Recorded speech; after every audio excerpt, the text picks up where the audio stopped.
What's good, everybody? This your boy B Money, and we're on another episode of the ALOF Fashion Podcast. And what we typically talk about on the podcast is everything business, whether it be straight business practices and systems, or just about the business industry, or both. But what we're primarily talking about on this series is how to build a product from nothing. So what we're going to get into on this episode 11, we're going to talk about nobody sees the vision at first. And I can attest to this just on my own right because uh, I've been in the fashion industry for 8 years and it's been a struggle. But at the same time, I love designing clothes. I love uh, building a brand. I love, the aspect of meeting people, making new connections as I go along. So, and inspiring people as well too to be their best self. So that's just what it is for me. But let's get it right into it. Um, the main message here is most successful businesses look unrealistic in the beginning, and that's just what it is because number one, you don't have a concrete plan.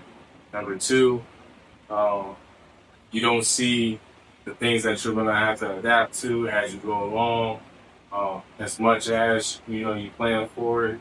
And then, you know, most people usually believe in results before they believe in the vision, and that's just what it is. So, number one is the invisible things. Every entrepreneur experience, and stage in their business where they're unnoticed. Whether it's, just because they're still building everything up, or it's just because, they're going through the process of not being noticed because they don't have enough exposure, even when they start. The next thing is, the early stages are, often the quiet moments for the brand. And that's typically between, the first 5 to 10 years that a brand operates. And you'll see in some industries, some, uh, businesses, they'll blow up immediately within like the first 2 years, but that's not typically what happens. Um, a lack of support does not meet the lack of potential. That's something that you always got to remember because even though things may not be getting out there, even though you're planned out for a long-term success plan, when you're planned out for a long-term success plan, and especially if you're independent, things are not going to go perfectly as planned, and you're going to have to build because you're doing you're putting all the money up, you're, putting the plan together, you're creating everything from scratch, and that's just how it works. So, working without applause is the first thing, and the first thing your mind has to really get, you know, consumed with. Because if you're going to really build something that is successful, you have to continue without validation. Posting content nobody engages with, that's the, important thing to, really fathom. Because a lot of times when you get started, you think you're going to have 200, 300, a million likes, and that's not realistic.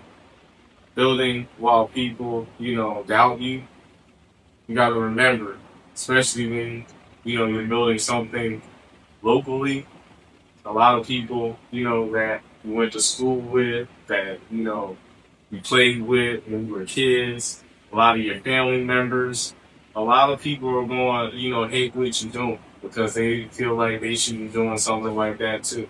Whether it be that or something totally different, but they feel like they should be doing the things that you're doing. And honestly, they're not made for it. So you gotta block out the noise, put on the blinders like a horse, and look straight with tunnel vision. You know what I'm saying? And be delusional about your plan and have the ultimate faith to get the shit done. Number two is why people don't understand early. Most people only understand proven ideas. So even when you're pitching an idea to a major corporation or label or things of that sort, they want to see a finished product. That's why people that get signed, on a record deal typically don't get signed unless they've already had a couple of songs put out with a large following behind it. The next thing is vision requires information. So, imagination. I'm sorry, not information. Well, it doesn't require information, but it requires imagination. We all have to have a sense of imagination when we are creating things. Got to go back to when you were a kid, and if you were a kid around the early '90s, like I was in the mid '90s, you definitely had to have imagination because there wasn't a lot of TV programs on TV, and even the ones that were, they created a sense of imagination for you, so that way you'd be willing to watch the next episode. Um, the next thing is, you know, fear-based opinions. A lot of people are going to come at you in the early stages with reasons why you can't do what you're about to do. It's just like me. I'm putting poetry and fashion together. A lot of people have never seen anything like that in a long time or even at all. So it's hard to even conceptualize that thing. And a lot of people are not even into poetry as much as, fashion. But just putting the two together is not only a struggle because not a lot of people like it, but also on the other side of things, it's an oversaturated market. But still doing it because I love the two and I want to make it work. The next thing is staying focused long enough to win. This is the biggest thing because patience is a skill. I had a friend, DJ Wally, rest in peace, that we grew up together. He was my best friend. We lived right across the street from each other. I used to live on 110 Clubhouse Drive, Willingboro, New Jersey, and he used to live diagonal to my house. His parents knew my mom very well. They were pretty much best friends in the sense of making sure that we were, taken care of. They let us play all day, every day. Literally, after I was done my homework, I would go right over to his house and play basketball every day. But once he started to do the DJ thing, that was right before I started doing fashion. And right before he passed away, 2 days before he passed away, yeah, told me, it's like, D, I see what you're doing with the brand, and I love it. He was like, I see you at 2, 3, 4 in the morning even making posts. And he was like, that's all good and all, but at the end of the day, you gotta remember it's a long-term game. When you're doing things, you gotta make sure that you don't burn yourself out. But you also gotta remember to keep putting yourself out there because it takes every effort, every inch, every, strategic plan that you have in order to make that shit work. He was like, it took him 5 years just to build his name on the East Coast, and then took another 5 years on the West Coast. So that way, when he came back to the East Coast, he could actually get the name and get the price that he was actually asking for and negotiate it in every venue on the East Coast and still haven't put in that same work and more. So that's why patience is a skill. And again, even with that, momentum takes time.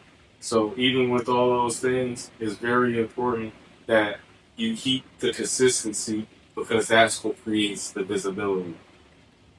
So, delayed gratification has got to be on your mind.